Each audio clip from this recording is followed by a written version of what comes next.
Very early in the U.S. primary season. In fact, we haven't even had a primary yet. It's tomorrow it begins, but this week already a consequential run, with Ron DeSantis now out of the race for the Republican presidential nomination. That leaves just Donald Trump and Nikki Haley in tomorrow's New Hampshire primary. And Trump is already promising his supporters what he'll do if he is president again. We will terminate every diversity, equity, and inclusion program across the entire federal government.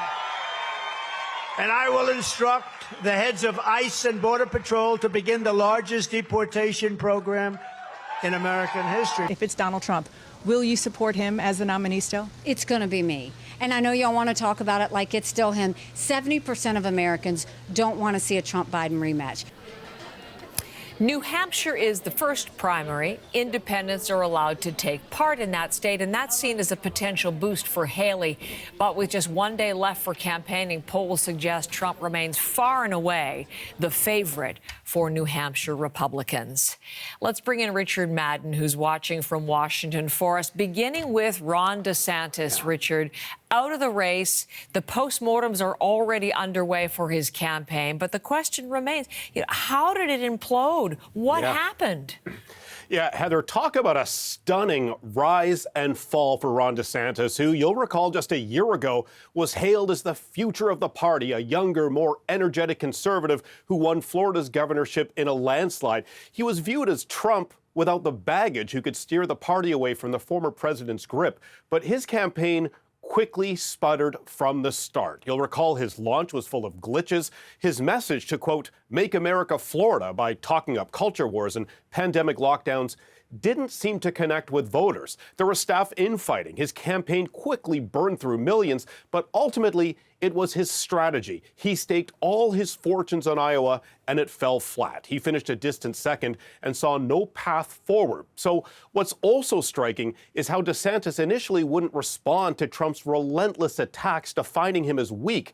But it was only until the past few weeks where he started returning fire, insisting he wasn't going to kiss the ring of the former president. Yet, in his video message posted yesterday, DeSantis quickly fell in line and endorsed Trump to lead the party. Watch this. Well, I've had disagreements with Donald Trump, such as on the coronavirus pandemic and his elevation of Anthony Fauci. Trump is superior to the current incumbent, Joe Biden. That is clear. I signed a pledge to support the Republican nominee, and I will honor that pledge. So there is some speculation that perhaps DeSantis is leaving now to plot a future return in the 2028 election. Yeah, we're already talking 2028.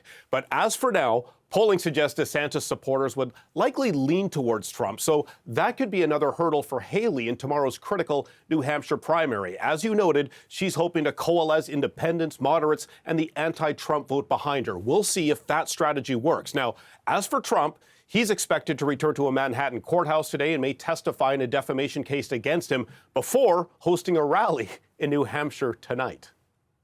Richard, so what does this mean if we take the broader view of this year's presidential election? Is it over, the Republican nomination, or where do things stand? Yeah, sure looks like it, and it's looking ever likely to be a 2020 rematch between Donald Trump and President Joe Biden, and polling suggests there's not a lot of enthusiasm for it, to put it lightly. Republicans are pushing to make this election a referendum on Joe Biden, the economy, and culture wars. But Democrats are looking to turn the tables and make it a referendum on Trump himself, reproductive rights, and threats to democracy under a Trump administration. So we're out of the gate for 2024, and we're already starting to see things shaping up. Richard Madden in Washington, thank you very much. Thank you.